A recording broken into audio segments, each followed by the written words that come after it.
Bien, puisqu'il est 19 heures, je vous propose de commencer ce conseil municipal. Bienvenue à toutes et à toutes. Je remercie le public qui est venu nombreux dans cette salle Maurice-Chevalier que nous occupons aujourd'hui pour des questions de respect du protocole sanitaire. Je vous propose d'aborder le point 1.1, l'installation du conseil municipal. En vous donnant lecture du procès-verbal du résultat du second tour des élections municipales du 28 juin 2020, étant rappelé que notre commune compte 10 416 habitants et qu'il y avait 33 sièges à pourvoir au conseil municipal, 9 au conseil communautaire. Le nombre d'inscrits pour les personnes votant était de 8 591, le nombre de votants 4 024, soit 46,84%, et le nombre de votes exprimés 3 964. La liste fière de notre commune a enregistré 1932 voix, soit 48,74% des suffrages, ce qui lui donne droit à 25 sièges au conseil municipal et 7 sièges à la CCPOM. La liste Amnéville-Manon pour le respect de l'engagement a enregistré 1364 voix, soit 34,41% des suffrages, ce qui lui octroie 6 sièges au conseil municipal, 2 à la CCPOM. Et enfin, la liste Amnéville-Manon-Cour Construisons l'avenir a enregistré 668 voix, soit 16,85% des suffrages, ce qui lui autorise 2 sièges, au conseil municipal, mais aucun à la CCPOM.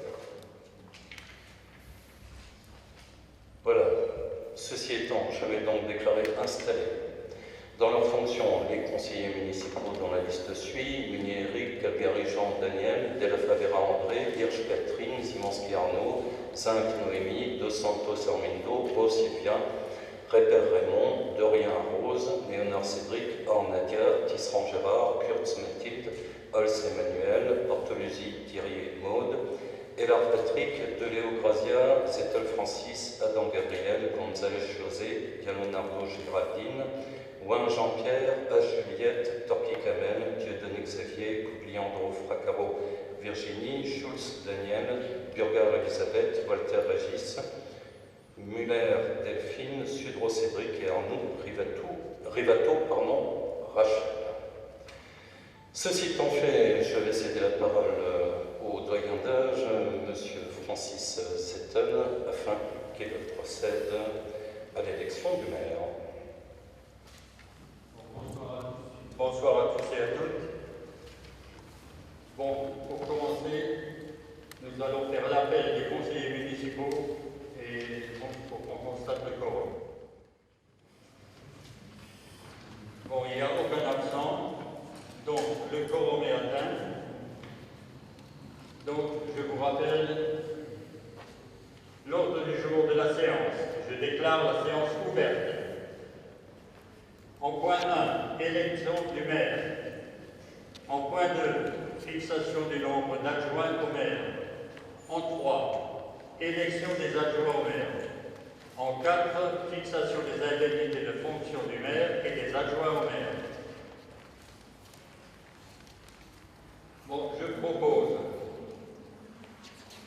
comme secrétaire de séance, mademoiselle Juliette Haas. D'accord?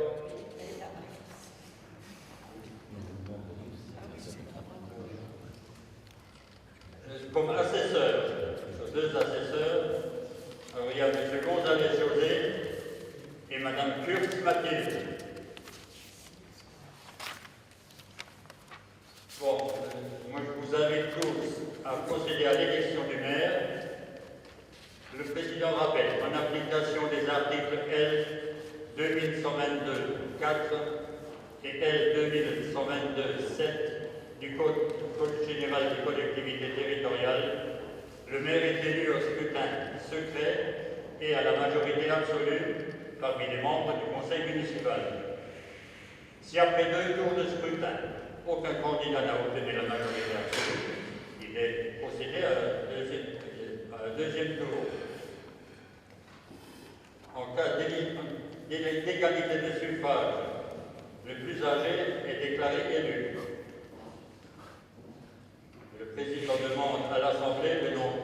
candidat éventuel? Je suis candidat au poste de maire.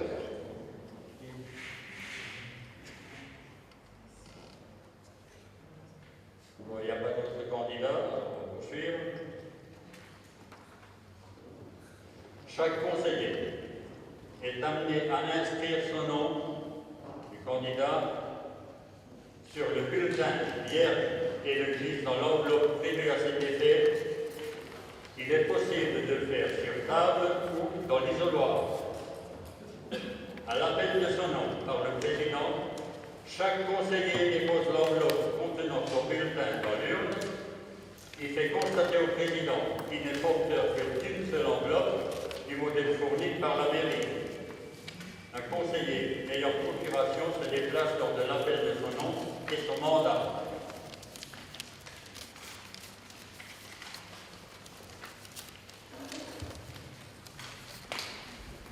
Et après on va suivre, après on poursuit le dépouillement, quand tout le monde est voté.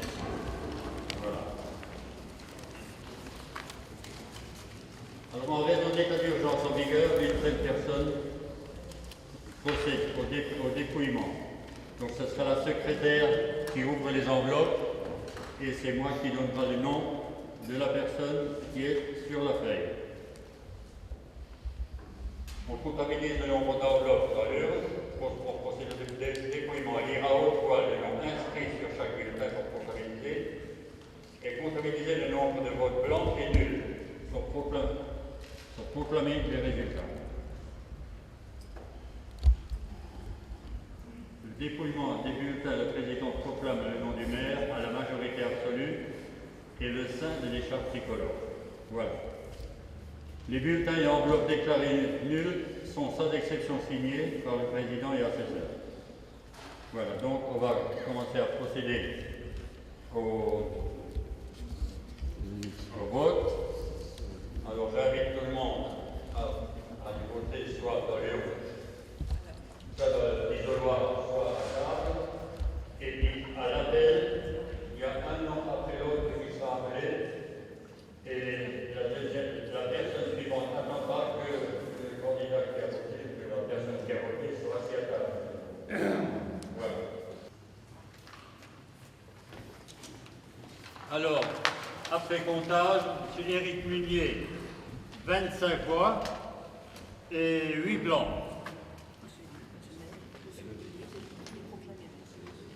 Alors, M. Munier est proclamé maire d'Amnéville. Bravo.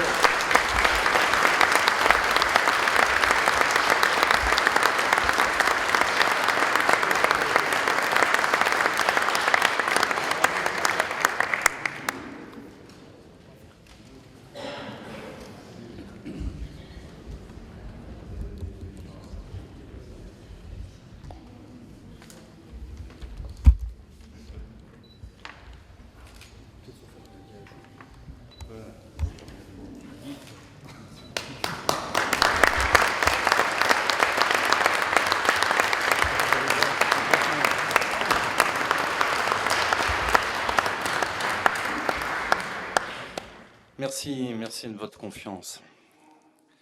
Je vous propose de passer au point 1.2, l'installation du conseil municipal avec la fixation du nombre d'adjoints, mais auparavant, en application de l'article L 2121-7 du CGCT, je vais vous lire la charte de l'élu local, qui est la suivante. Premièrement, l'élu local exerce ses fonctions avec impartialité, diligence, dignité, probité et intégrité.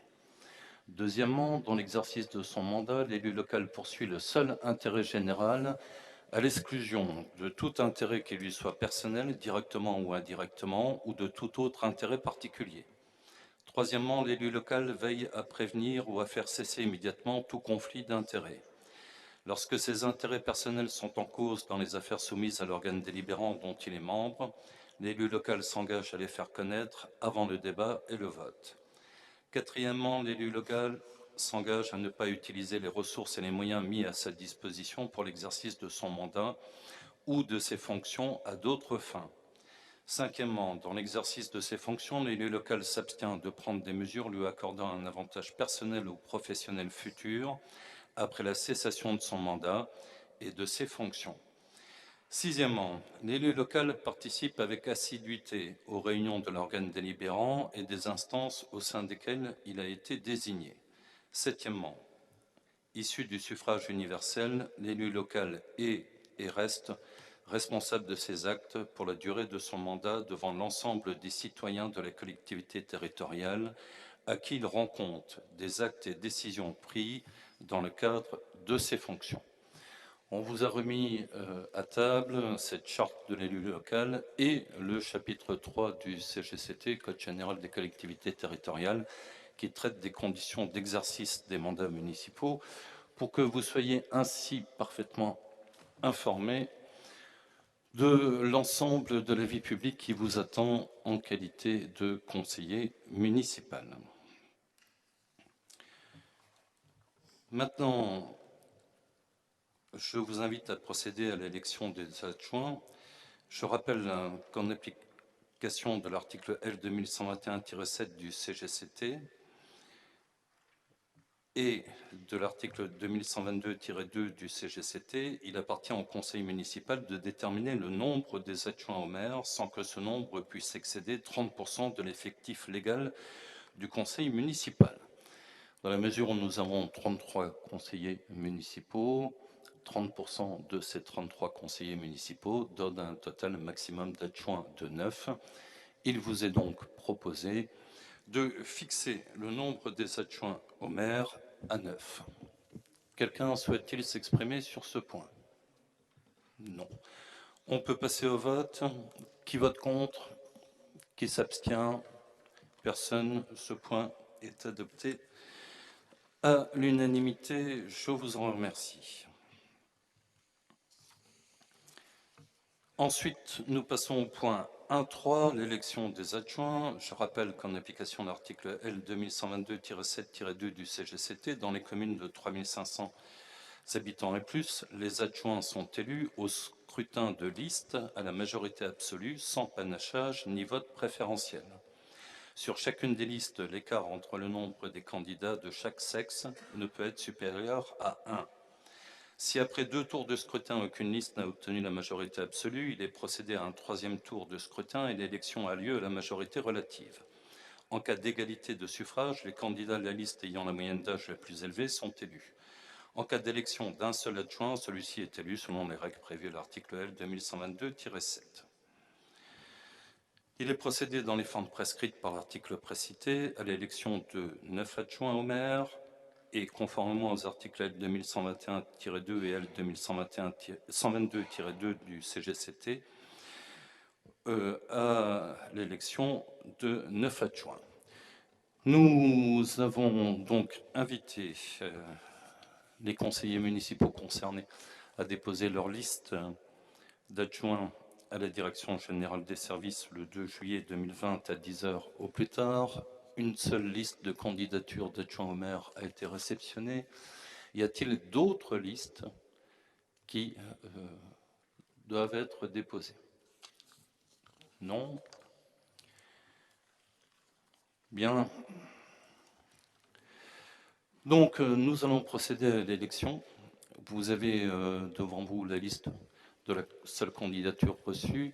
Si bien évidemment elle vous agrée, vous mettez cette liste sans panachage ni rature, sinon le bulletin serait nul, dans votre enveloppe dédiée. Vous pouvez bien évidemment voter de façon blanche en ne mettant rien dans l'enveloppe ou nul en biffant cette liste.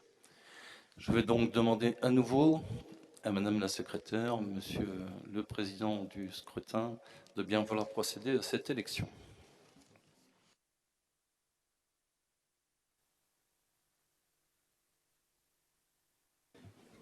Merci. Donc, sans surprise, sont élus adjoints au maire André Della Favera, Daniel Calgarijan, Armindo dos Santos, Noémie Zinc, Arnaud Zimanski, Catherine Hirsch, Cédric Léonard, Sylvia Rowe et Emmanuel Holz.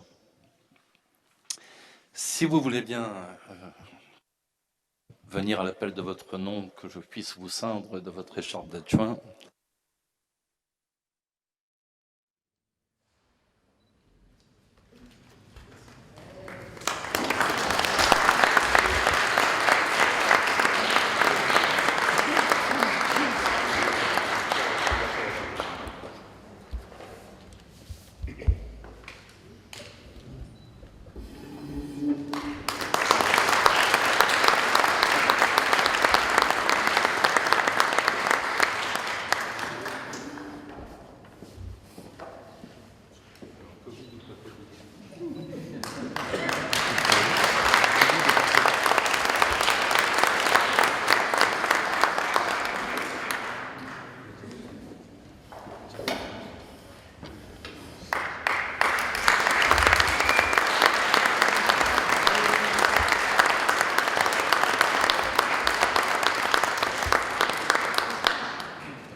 Voilà, félicitations aux adjoints élus, tant à ceux qui conservent leur poste qu'à ceux qui sont nouvellement élus. Et je leur souhaite tout le courage et l'énergie nécessaires pour faire face aux défis qui vont les attendre au cours de ce mandat. Je vous propose de passer au dernier point, c'est le point 1.3, 1.4, pardon, excusez-moi, qui est la fixation des indemnités de fonction du maire et des adjoints. Par application des articles L 2123-20 à L 2123-24-1 du CGCT, il appartient au conseil municipal de déterminer les taux des indemnités des élus locaux pour l'exercice de leurs fonctions dans la limite des taux maximums fixés par la loi. Le montant des indemnités de fonction est fixé en pourcentage du montant correspondant à l'indice brut terminal de l'échelle indiciaire de la fonction publique et varie selon l'importance du mandat et la population de la collectivité. Les indemnités de fonction des élus sont fixées par l'organe délibérant dans les 3 mois suivant son installation. Les élus bénéficiaires des indemnités de fonction sont, par fonction exécutive au sens strict, les maires, par fonction exécutive par délégation, les adjoints au maire, les conseillers municipaux délégués. L'ensemble des taux maximums d'indemnité de fonction dépendant de la strate démographique de la collectivité et du mandat des élus sont rassemblés dans un barème. Les taux ne correspondent pas à des montants bruts en euros, mais au pourcentage du montant correspondant à l'indice terminal de l'échelle de la rémunération de la fonction publique. À chaque revalorisation du point d'indice de la fonction publique, les indemnités des élus locaux seront automatiquement augmentées.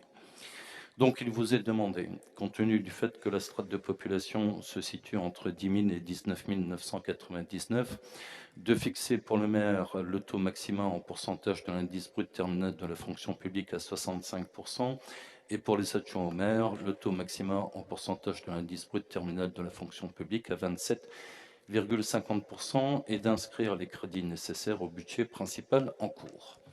Quelqu'un souhaite-t-il s'exprimer sur ce point ? Non, je vous propose de passer au vote. Qui vote contre?